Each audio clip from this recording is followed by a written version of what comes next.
Fact is, there was, and the deeper you dig, the more of it you find. The Wisconsin Office of Special Counsel has just released its second report on the subject, and it's pretty unbelievable. The report found, among other things, quote, 100% voting rates in many nursing homes in Brown, Dane, Kenosha, Milwaukee, and Racine counties. Several of these nursing home residents that had voted had been previously declared incompetent. Michael Gableman is the special counsel to the Wisconsin Assembly. He's also a former Wisconsin Supreme Court justice. By the way, we'll be speaking to Mr. Gableman at much greater length at Tucker Carlson today, but we wanted to preview the conversation right now. Mr. Gableman, thanks so much for coming on. Now, the report is, in my opinion, pretty shocking, but just give us the overview of what you found.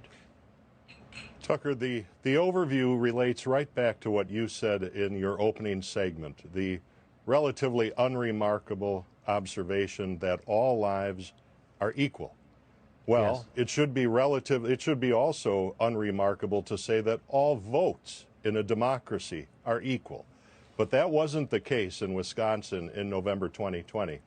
We had a wave of massive election bribery in which government officials in the 5 Zuckerberg-sponsored cities participated, as well as what you related when you introduced your audience to me, which is the government-sponsored elder abuse, all to wring out votes from people who, frankly, were victimized by the very people at the Wisconsin Elections Commission who are supposed to keep our voters safe.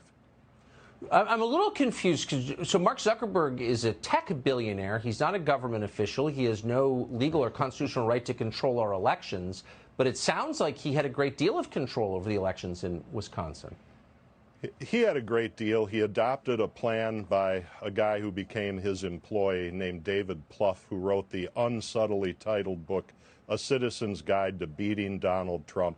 And on November 11, 2016, David Plouffe did a post-mortem on the Hillary Clinton campaign, failure to win. And he said the 2 big mistakes that the Hillary Clinton campaign made were failing to target cities like Milwaukee and failing to drive out the numbers of the African-American vote. And so Mark Zuckerberg has $330 million that he's going to spend to defeat Donald Trump.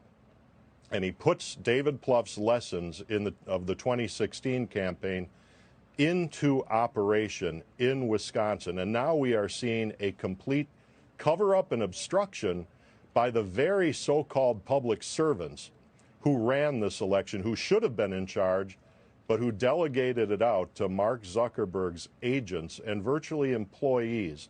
We had one guy, Michael Spitzer Rubenstein, a lawyer from Brooklyn, New York, who was running the election site on Election Day in the city of Green Bay, one of our 5 largest cities, also one of the 5 cities to receive Zuckerberg money, $8.8 million between the 5. It's all beyond belief. And you'd think that people who wanted to defend democracy would be outraged, but of course they're in favor of it. Michael, this report, and again, we haven't always highlighted voter fraud on this show, but this report proves it. It's horrifying, and really look forward to speaking to you at much greater length on Tucker Carlson today. So we'll see you soon. Thank you.